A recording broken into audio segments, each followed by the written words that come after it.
नमस्कार दोस्तों। नेता झूठ बोलते हैं, नेता जनता को गुमराह करते हैं और उनके वादे झूठे होते हैं। ये सारी बातें हम सभी लोग जानते हैं। लेकिन जब प्रदेश के मुखिया झूठ बोले, यानी राज्य के मुख्यमंत्री जब झूठ बोलकर जनता को भ्रमित करें, तो मामला गंभीर हो जाता है। और फिर सवाल भी उठता है कि आखिर जनता किस नेता पर विश्वास करे। आज मैं ऐसा इसलिए कह रहा हूँ क्योंकि 10 फरवरी को जब बिहार के मुख्यमंत्री नीतीश कुमार पूर्णिया पहुंचे थे और एयरपोर्ट के मामले पर मीडिया के सवालों का जो जवाब उन्होंने दिया था उस दिन, और हाल के दिनों में आरटीआई के माध्यम से एक समाजसेवी ने जो जानकारियां हासिल की है, वो मुख्यमंत्री के जवाबों को झूठा साबित कर देता है। वो सवाल खड़ा कर देता है कि आखिर मुख्यमंत्री को झूठ बोलने की ज़रूरत क्यों पड़ी और मुख्यमंत्री नीतीश कुमार ने झूठी और भ्रामक जानकारी जनता को क्यों दी। इसलिए इस वीडियो को अंत तक देखिए, और यदि अभी तक आपने द न्यूज़ 19 के यूट्यूब चैनल को सब्सक्राइब नहीं किया है तो सब्सक्राइब कर लीजिए, और यदि आप फेसबुक पर देख रहे हैं तो द न्यूज़ 19 के फेसबुक पेज को भी लाइक और फॉलो अवश्य कर लीजिए, और यदि वीडियो अच्छी लगे तो अपने दोस्तों से भी शेयर कर लीजिए। दरअसल पूर्णिया में हवाई उड़ान की सेवा बहाल हो, इसके लिए वर्षों से आंदोलन किया जा रहा है। खासकर सोशल साइटों पर तो धूम मचाए हुए है ये आंदोलन, एयरपोर्ट फॉर पूर्णिया इस नाम से। आपको याद होगा 2021 के अगस्त महीने में पूर्णिया एयरपोर्ट की मांग को लेकर ट्विटर पर एक हैशटैग चलाया गया था। वो हैशटैग इतने ज़बरदस्त तरीके से ट्रेंड हुआ कि उस दिन पूर्णिया एयरपोर्ट की मांग ट्रेंडिंग में पहले स्थान पर रहा था। लेकिन इस बीच अधिकारी और सरकार क्या कर रहे हैं, इसकी जानकारी किसी के पास नहीं थी। हालांकि कुछ समाजसेवी सोशल साइट पर हवाई जहाज उड़ने की मांग लगातार जारी रखा। कई युवा समय समय पर नेताओं को याद भी दिलाते रहे, लेकिन कार्य में देरी क्यों हो रही है, इसकी जानकारी किसी के पास नहीं थी। लेकिन इसी दौरान पूर्णिया के एक शिक्षाविद और समाजसेवी अरविंद कुमार सिंह ने सिविल सोसाइटी नाम से एक संस्था का गठन किया, और वास्तविकता की जानकारी के लिए उन्होंने विभाग को आरटीआई किया।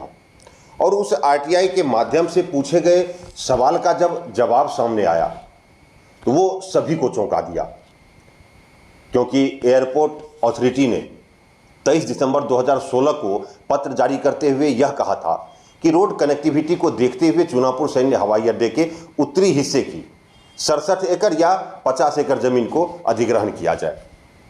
लेकिन जिला प्रशासन ने 6 साल बाद हवाई अड्डे के दक्षिणी हिस्से की जमीन को अधिग्रहण किया।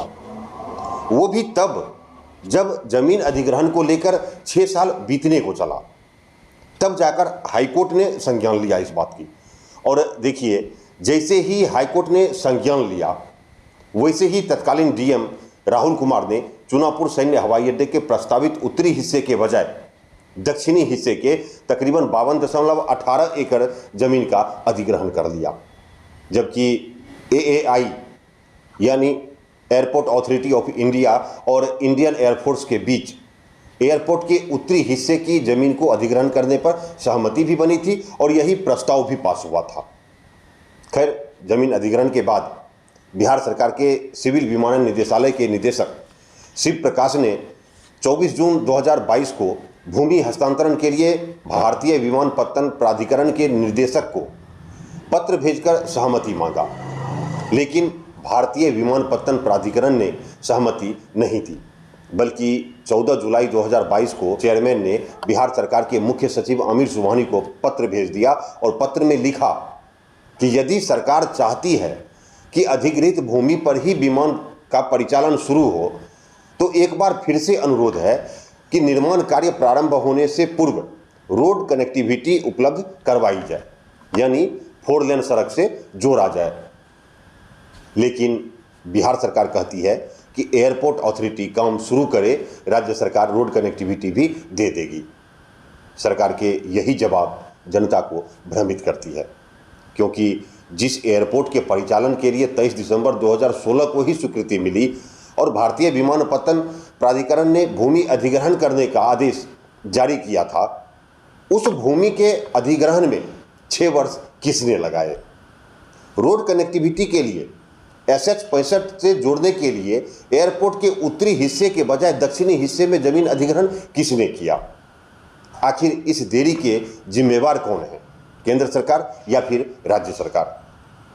आप यहां देखिए कि 6 साल के बाद यानी जमीन अधिग्रहण के बाद हस्तांतरित करने के लिए 23 जून 2022 को बिहार विमानपत्तन ने पत्र भेजा और AAI ने 14 जुलाई को गलत अधिग्रहण और रोड कनेक्टिविटी के लिए पत्र भेज दिया।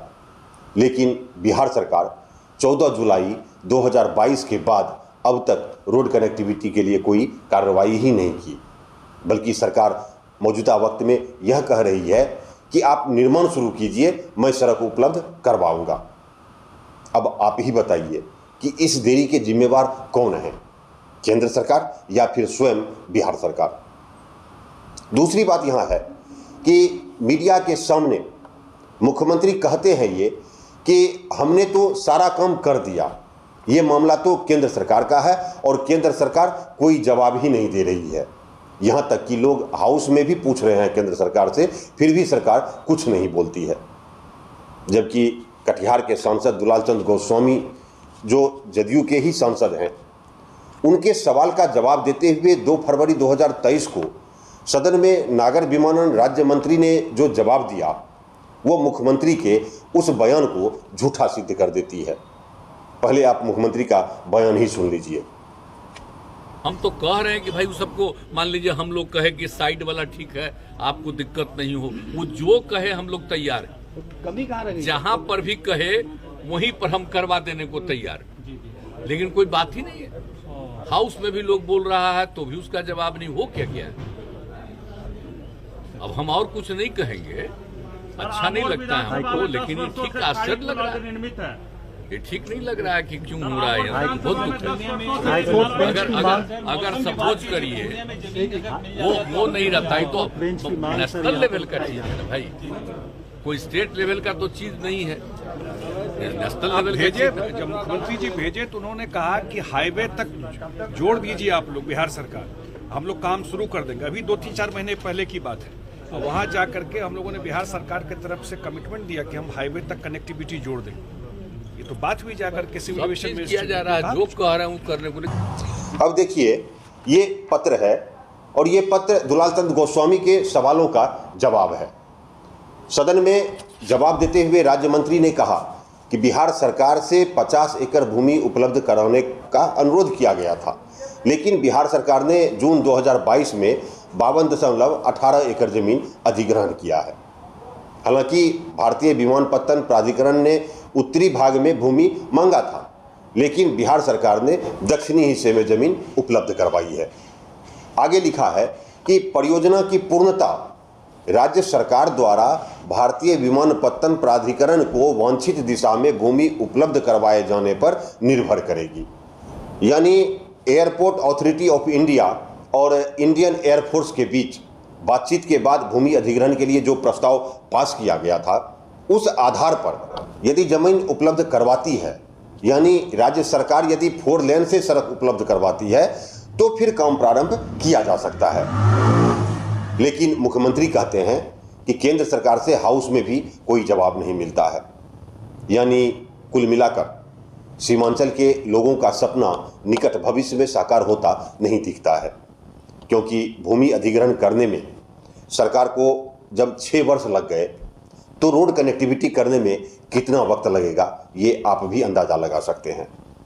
खैर, आगे क्या होगा पूर्णिया एयरपोर्ट से घरेलू उड़ान के सपनों का, आगे इसका क्या रास्ता हो सकता है, सीमांचल के लोगों की क्या है राय इस मामले पर, ये सब कुछ मैं मुकेश सिंह आपको दिखाता रहूँगा। और अगले वीडियो में मैं समाज सेवी अरविंद कुमार सिंह से भी मिलवाऊंगा, जिन्होंने RTI के माध्यम से ये सारी जानकारियाँ हासिल की थी। इसलिए आप हमारे YouTube चैनल द न्यूज़ 19 को सब्सक्राइब कर लें और फेसबुक पेज को भी लाइक और फॉलो जरूर कर लें। बहुत बहुत शुक्रिया, बहुत बहुत शुक्रिया।